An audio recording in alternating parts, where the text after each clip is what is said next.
क्या पप्पू यादव कोई अपराधी थे? एक 35 साल वाले पुराने मामले को जो जीवित कोर्ट के माध्यम से करवा करके, और इसलिए कि नीट के मामले में जो बिहार सरकार फंसती हुई नजर आ रही है, बिहार सरकार के आला नेताओं के बच्चे जो फंसते हुए नजर आ रहे हैं, उस प्रकरण को आवाज को दबाने के लिए इस तरीके का कृत किया गया है। बिहार का पुलिस का चेहरा अमानवीय चेहरा है। ये सिर्फ आम लोग पे ही बुलडोजर नहीं चलाती है, उन लड़ने वाले लोग पे भी बुलडोजर चलाने क्या का काम लगता है जो भी अब विपक्ष की आवाज उठाएगी, जो भी बिहार में हो रहे बच्चों के साथ दरिंदगी, उसको आवाज उठाएंगे तो उन्हें गिरफ्तार कर लिया जाएगा, यही कानून है। जो भी लोग बड़े लोग इन्वॉल्व हैं, उनको सामने लाने के बजाय जो आवाज उठाने वाले लोग हैं, उनको आप लोग इस तरीके से जो आप कृत कर रहे हैं, ये कतई बिहार की जनता बर्दाश्त नहीं करेगी। बिहार पुलिस का ये आचरण, जिसकी जितनी निंदा की जाए वो कम है। एक लोक सेवक, एक सांसद जो अपना सत्र के कार्यक्रम से खत्म करके पटना लौटते हैं और बगैर सूचना के पहले से पुलिस कैंप करके और उनको एक अपराधी के जैसा गिरफ्तार करने का काम करते हैं। नीट प्रकरण को जिस तरह से आपने देखा कि किस तरह से एक आवाज उठाने वाले एक निर्दलीय सांसद को वो पुलिस गिरफ्तार कर लेती है। हमारे साथ बातचीत करने के लिए पूर्व विधायक सतीश जी हैं।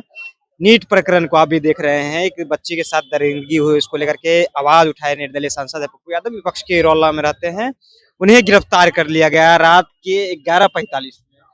देखिए, बिहार पुलिस का ये आचरण, जिसकी जितनी निंदा की जाए वो कम है। एक लोक सेवक, एक सांसद जो अपना सत्र के कार्यक्रम से खत्म करके पटना लौटते हैं और बगैर सूचना के पहले से पुलिस कैंप करके और उनको एक अपराधी के जैसा गिरफ्तार करने का काम करते हैं। क्या पप्पू यादव कोई अपराधी थे? एक 35 साल वाले पुराने मामले को जो जीवित कोर्ट के माध्यम से करवा करके, और इसलिए कि नीट के मामले में जो बिहार सरकार फंसती हुई नजर आ रही है, बिहार सरकार के आला नेताओं के बच्चे जो फंसते हुए नजर आ रहे हैं, उस प्रकरण को आवाज को दबाने के लिए इस तरीके का कृत किया गया है। इसकी हम घोर निंदा करते हैं। और पप्पू यादव जी सांसद है, यदि एसपी या प्रशासन उनसे बात करते कि आप में इस तरीके का वारंट है, आपको कोर्ट में हाजिर होना चाहिए, यदि वो कोर्ट में नहीं सरेंडर करते, कोर्ट में नहीं हाजिर होते, तो फिर आप उनको गिरफ्तार करने के लिए स्वतंत्र थे। लेकिन ऐसे समय में जब वो इस पूरे बिहार के लोग इस बच्चियों के हिंसा, बच्चियों के खिलाफ में जो यौन हिंसा बिहार में हो रहा है, और पुलिस प्रशासन का जो लीपापोती वाला रवैया है, एक न्याय नहीं दिया जा रहा। पटना जैसे राजधानी में गर्ल्स हॉस्टल में जब बच्चियां सुरक्षित नहीं है और उनके साथ गैंग रेप होता है, वो मर जाती है, और इसको पुलिस लिपापोती करने का काम। भी आवाज उठाई थी कि मंत्री के बेटे हैं, इसमें जो भी लोग बड़े लोग इन्वॉल्व हैं, उनको सामने लाने के बजाय जो आवाज उठाने वाले लोग हैं, उनको आप लोग इस तरीके से जो आप कृत कर रहे हैं, ये कतई बिहार की जनता बर्दाश्त नहीं करेगी। और इसके आने वाले दिनों में हम सब लोग सड़क पर प्रतिकार करेंगे। लगता है कि जिस तरह से विपक्ष कई मुद्दों को लेकर के आवाज उठाती है, उसको लेकर के अब सम्राट चौधरी की फोर्स जो है वो गिरफ्तार करती है। लगभग 100 की संख्या में पुलिस बल पहुंचती है एक सांसद को गिरफ्तार करने के लिए। कहा जाता है कि कौन बड़ा जुल्म कर दिया जो इतनी रात को गिरफ्तारी हो रही है। तबीयत खराब रहता है, वो गाड़ी से गिर जाते हैं, ले जाने के दौरान उनके सर और रीढ़ में जो है चोट आ जाती है। वही तो हमने कहा कि भाई एक सांसद भी यहाँ सुरक्षित नहीं है, ये दिखाता है बिहार सरकार। और प्रवक्ता उनके बोलते हैं कि आम आदमी और जो भी सांसद, ये सभी के लिए कानून बराबर है। तो भाई ये कानून बीजेपी के लोग के लिए बराबर होना चाहिए था, है?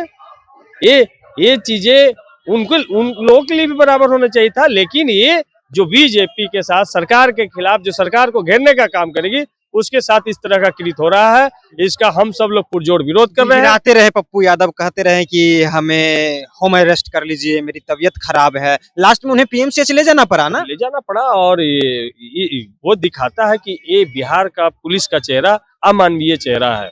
ये सिर्फ आम लोग पे ही बुलडोजर नहीं चलाती है, उन लड़ने वाले लोग पे भी बुलडोजर चलाने क्या का काम लगता है जो भी अब विपक्ष की आवाज उठाएगी, जो भी बिहार में हो रहे बच्चों के साथ दरिंदगी, उसको आवाज उठाएंगे तो उन्हें गिरफ्तार कर लिया जाएगा, यही कानून है।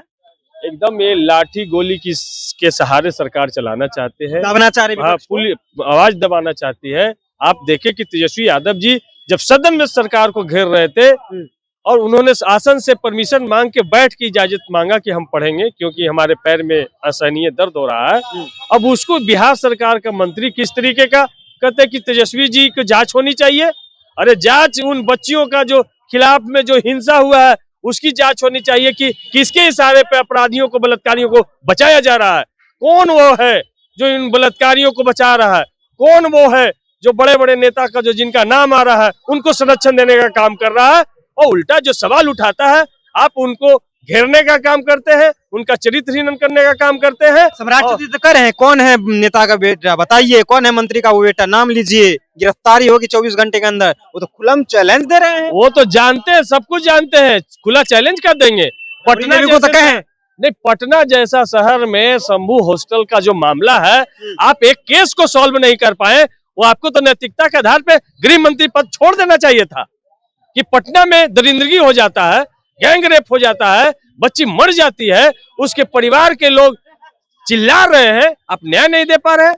और 4 साल की बच्ची के साथ में बलात्कार हो जाता है, पटना में जिंदा जला दिया जाता है दलित बच्चियों को, अब आपको मुंह से आवाज नहीं निकलता है और नैतिकता की बात करते हैं। चलिए, तो मुंह से आवाज नहीं निकलता है, पटना में इतने बड़ा दरिंदगी हो जाती है और जब विपक्ष सवाल उठाता है तो आपकी पुलिस उठा करके ले जाती है, माननीय सांसद रहते हैं और गिड़गिड़ाते रहते हैं कि हमें होम अरेस्ट कर लीजिए क्योंकि मेरा तबीयत जो है वो खराब है। लास्ट में उन्हें पीएमसीएच ले जाना पड़ता है और अब जो है कोर्ट का भी निर्देश आ गया है कि वो पीएमसीएच में रहेंगे, सोमवार को सुनवाई जो है वो होनी है। तमाम तरह की बातें जो है सतीश जी हमारे साथ कह रहे थे। आपकी क्या राय है इन मुद्दों पर, अपनी राय नीचे कमेंट बॉक्स में रखिएगा। आप देख रहे थे जनता जंक्शन, बहुत बहुत धन्यवाद।